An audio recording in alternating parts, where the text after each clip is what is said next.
something that's been circling our minds. There's been a Filoni article recently, and it seems that everyone's so quick to, let's just say, condemn him for a comment that apparently was made in an art book, a Rise of Skywalker art book, an art book that should have been released, I think it was Christmas time, and way delayed. A long time ago, yeah. It came out in March and it was supposed to fill in some blanks. But one interesting thing of note was just this Dave Filoni piece. Well, apparently, allegedly, we don't even know if he said these things, or we don't know if I wouldn't put it past Disney to misquote him or to twist his words around in order to make it seem like Dave Filoni supports, Kathleen Kennedy's and Lucasfilm's kind of, SJW feminist agenda when it comes to Star Wars. I wouldn't put it past Disney to do something like that. So, and this thing came out in this book, and then everybody's making articles. Everybody's, doing articles about it, making videos about it, jumping to conclusions. And I'm like, well, wait a second, hold on a minute. Yeah. Because, as far as I know not everybody, not all Star Wars fans like Clone Wars or like Rebels. But to me, there was never any evidence in 6 seasons of Clone Wars or 4 seasons of Rebels that ever told me anything that Dave Filoni was a raging feminist social justice warrior. Before I say anything, I just want to say that I like the work of Dave Filoni, and he exceeded expectations with the Clone Wars. You have an interesting perspective because you just finished watching Clone Wars for the first time, and you're already done with the first season of Rebels, so you're kind of in the right headspace for how great Dave Filoni is. And what do you think? Do you see any evidence that he was a raging feminist in any way? The reason why I was so delayed in watching the Clone Wars, like I said, for the original trilogy was a hit for me. The prequels, I kind of fell off a little bit after the first one, but I appreciated the politics of what they were doing.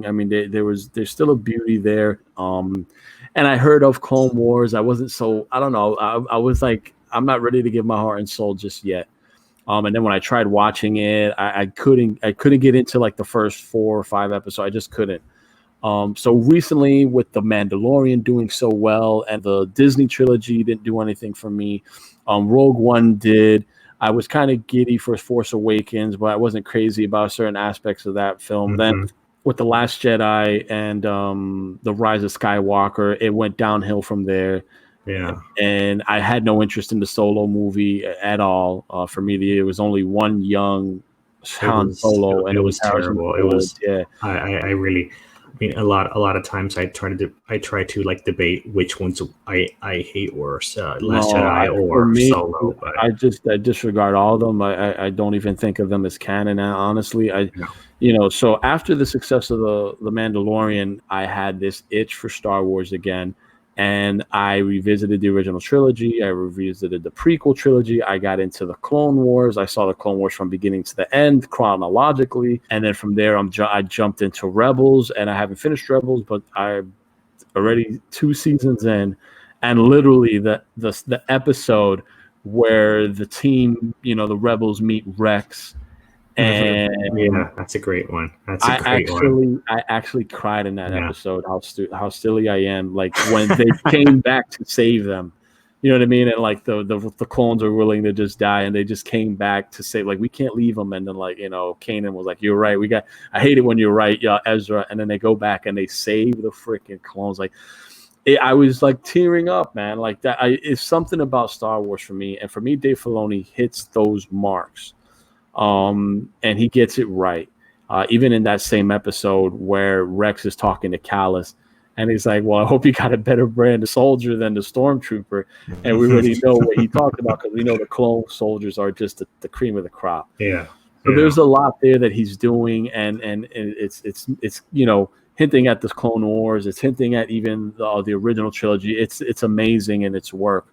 So with that being said, Dave Filoni for me earned my respect.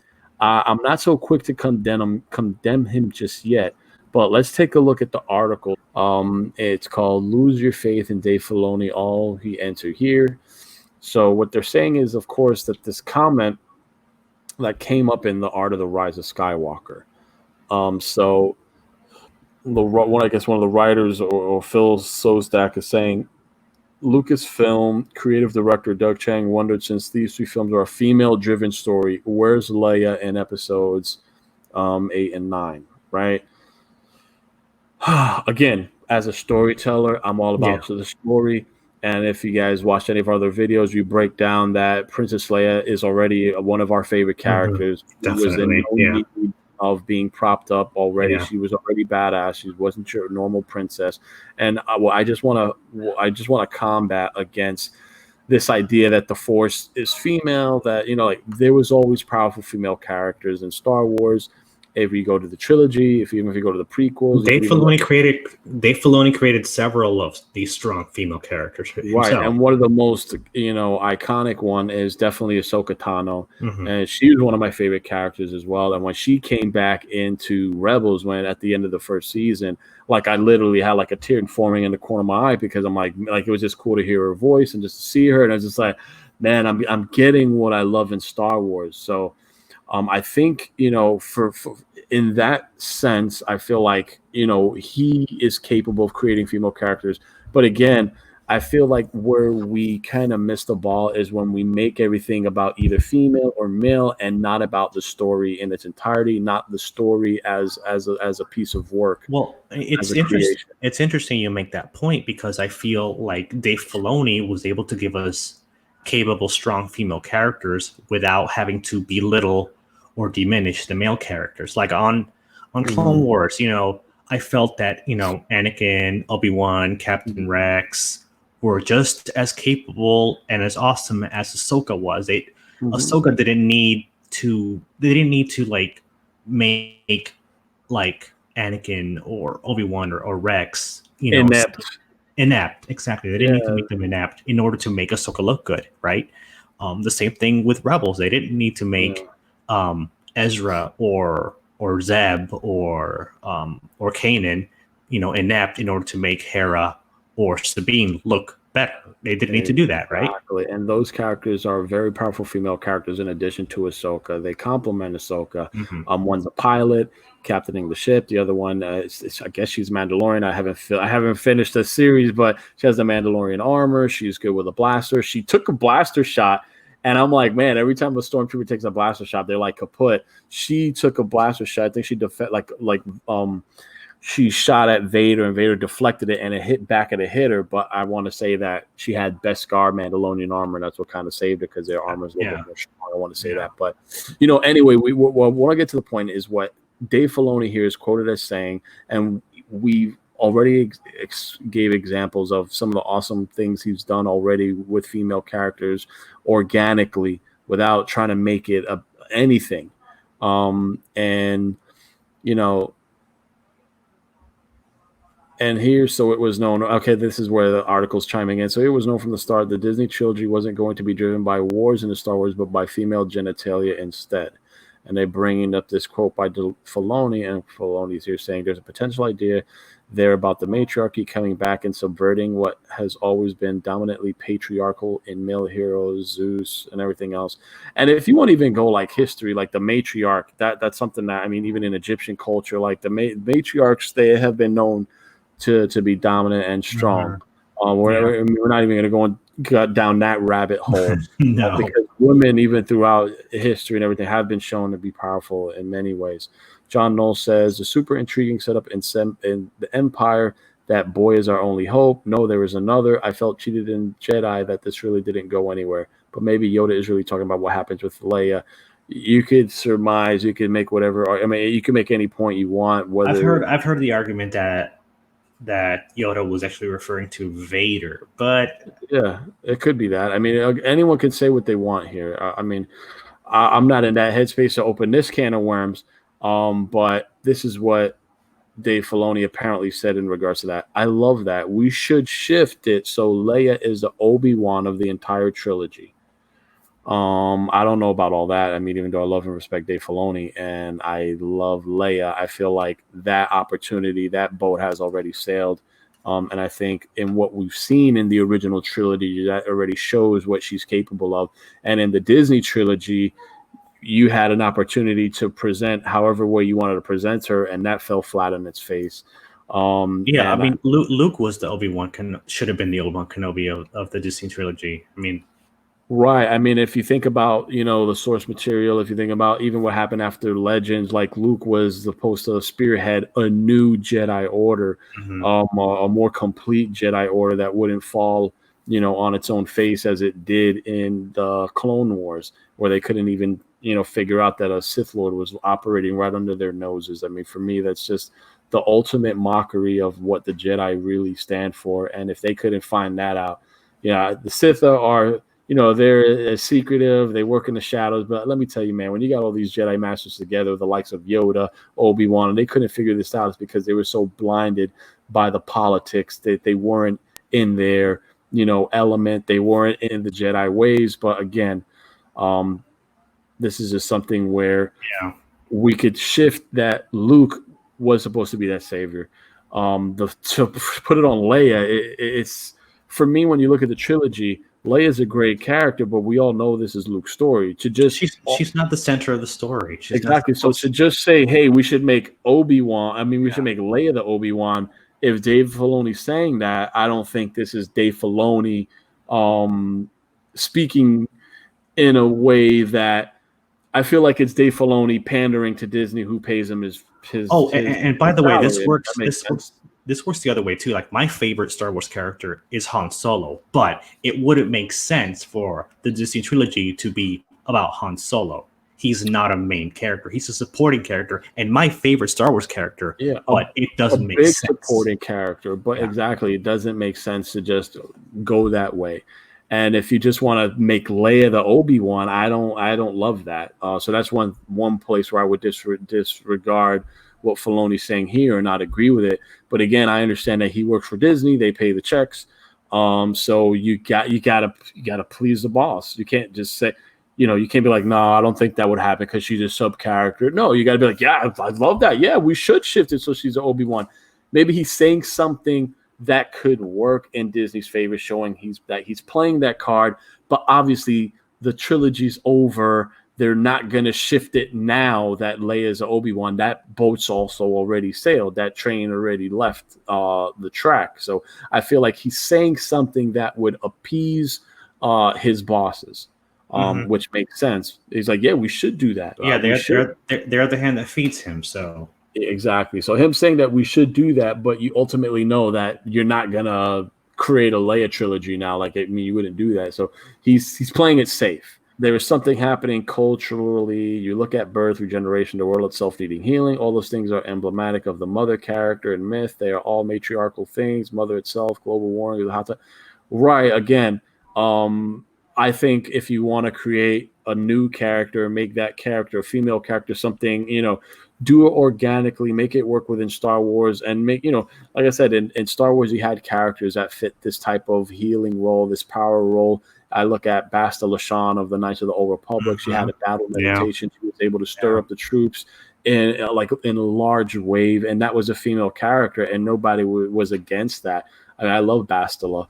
And a lot of Star Wars purists that played the Old Republic and that knows about that canon, they loved her as a character as well. And none of them would even, this wouldn't even be an issue. I think just, shoehorning this idea is just Filoni playing the politics, which he needs to do for his boss, for his bosses, whatever. But until we see evidence of him really drastically shifting something, and maybe that could come in with the Clone Wars season 7. A lot of people argue that it already has with this latest arc. Right. So if we talk about the season 7 series of Clone Wars, that is something I feel that might have more merit. But so the factor here is that season 7 is the first and only season completely under Disney. So we have to take that into consideration too, right? Right. And if there had been evidence of this in any of the 6 previous seasons of Clone Wars, then I'd say, yeah, well, he does think this way. He does. And that's the problem. So we only see this literally, even pieces of it, we're seeing it now in this current season. And that's with the whole Ahsoka, Tracer Martez arc. And for me, I love the Bad Batch arc. When I got into the Ahsoka arc, that first episode I thought was pretty cool. I mean, for me, it was still kind of weak. Not kind of weak. For me, it was weak. By episode 2, it got weaker. By episode 3, it got even I weaker. haven't I haven't seen even seen episode episode 3. 4. I haven't seen episode 4. I haven't seen episode 3 of that arc. I haven't seen episode 4, but I saw the first one, and they had a good moment towards the end of that. Even in the middle, she said she was taught by her big brother. We know she's referring to Anakin. There was some cool moments there. And I think maybe in episode 2, where she's going through the blockade or she's passing through, and Anakin sends her. That was a great moment. He lets her go. So they piece those moments in there.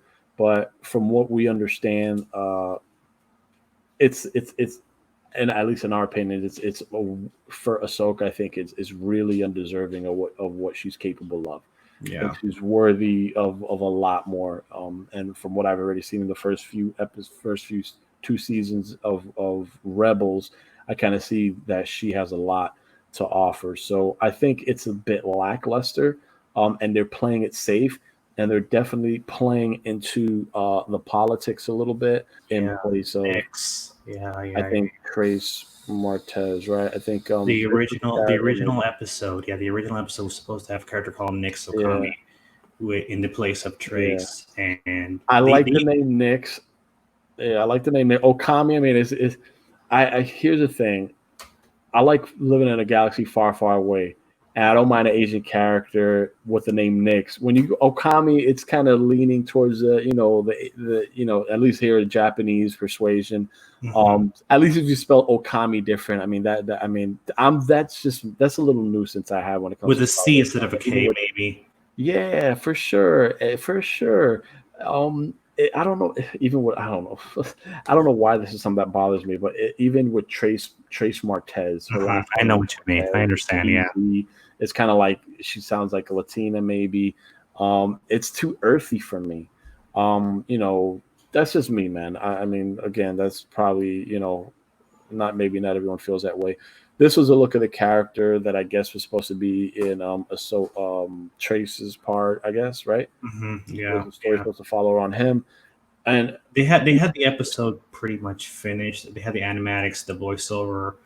They could have just animated it, but they just, under Disney, they decided, oh no, let's change this character into right, and that's who we got. And what we'll do real quick, we'll just take a quick peek at Tracer Martez, just so you can see. There's a reason Star Wars, mystified us the way it did, is because it was set in a galaxy far, far away, a war. There's oppression. We get all that, but there was this empire that controlled everything, and they were evil, and we wanted to stop them. And even then, they did a lot of damage. And that's real life, right? There is some reality grounded in that. But again, it's ultimately an escape. And here we have Trace Martez. This was a character that looks like she, if you ever called someone doo-doo head back in elementary school, this is kind of, emblematic of that look of actual doo-doo on someone's head. Again, that's where I feel Disney is pushing they're forcing it. They're forcing it. We have the sisters, we have this type of hairstyle, and it's just like, if you make fun of the hairstyle, God forbid, crucify me for that. I care less about the hairstyles. My point is that you had a character already set. We discarded him. An Asian, is Asian not a minority? An Asian male, is that not a minority? If it's a problem when we're looking at this for Star Wars, it's like you had a dude who was already set, who was going to voice a character, and I'm sure that would have been a little bit of a better arc. Looking at these characters and then watching the actual episodes, it's just screams agenda, just loud. That's the problem. And I remember Ron, when I saw the first episode, I'm like, it's kind of there. And he's like, I don't want to say that yet. I want to say it. But then, of course, the second episode and the third episode it's there. No, definitely. You can't deny it.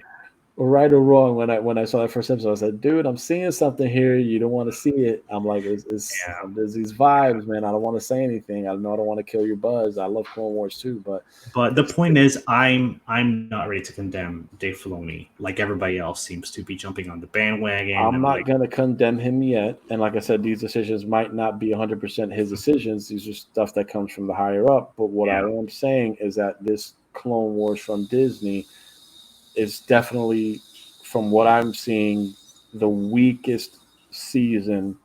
I don't think the Bad Batch arc could be enough to propel everything, all the awesomeness that happened. It all depends. It all falls on the Siege of Mandalore arc, which is going to be the next one. Yeah, I feel like we get this I don't know how many issue arc this is, how many series. This is a four episode arc. I don't know, it's a 4-episode arc. So that means it's done. So that means the next one is probably going to, I think, so that's matter what we have, like a strong 4-episode opening. And then we go to a meager Ahsoka Tano 4-episode run with this. Yeah, if the last arc is strong, then maybe that could save the 7th season of the show. It could save it. I wouldn't put it there as being the best ever. Maybe some of those episodes could stand out.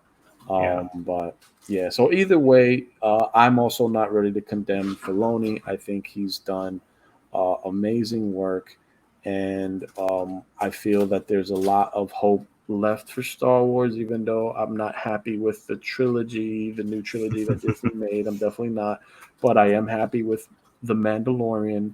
Yeah. And I liked the opening of the Star Wars Season 7. There's a lot left to be desired. Let's see how it ends.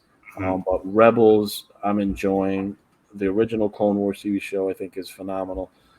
So, that stuff you can't erase. Now, if they bring a new Rebels season back, now that's a whole other thing. It's like, is it going to follow the same trend that we're seeing? I don't know if I want an extra season of Clone Wars under Disney. I don't know if I want that. And now, what I'm saying. Now I'm even worried about that. They're thinking about bringing back Rebels or like a sequel show. That's what I'm saying. Like, this could be that now. This could be the new norm. Yeah, that's what I'm saying. This could be the new norm. I'm not crazy about this direction, but as long as it doesn't trickle into The Mandalorian, I think The Mandalorian is a saving grace. And I think as long as that does well, that there's pockets of possibility for other typical or traditional Star Wars type of stories that we enjoy, that the fans enjoy, without any of this seemingly forced agenda problems. Not to mention the Ahsoka Solo series is rumored, and now I don't know how far left that's going to be. Yeah, that's all. We're not even going to get on that. We take it as it comes. For here, we got the season 7 to talk about, and Ron and I will discuss each of the series arcs, in our opinions, in the future shows. We still. I mean, I would like to do a video about this Ahsoka Trace arc. I'm gonna watch the last episode. Yeah. We gotta, I really want to roast it, so let's do that. Yeah, but as fans, you just got to watch it and give our honest opinion. So that's what we're gonna do. We're gonna, watch it and critique it, and we'll just put our review up along with the other arcs, and then from there we'll do some other stuff. But guys, thank you so much for checking out our channel. We also have a Star Wars fan comic in the works. And we'll do a video talking about a post we did on Reddit that got over 2,000 upvotes. That's pretty awesome. So there's, we got some stuff going on. The force is strong with that one. So we'll be doing our thing there. But anyways, guys, till next time, thank you so much for checking out the channel. Like and subscribe, and let us know your thoughts. Are you done with Filoni, or you're not ready to condemn him yet? Let us know your thoughts. Geek out. Geek out, guys.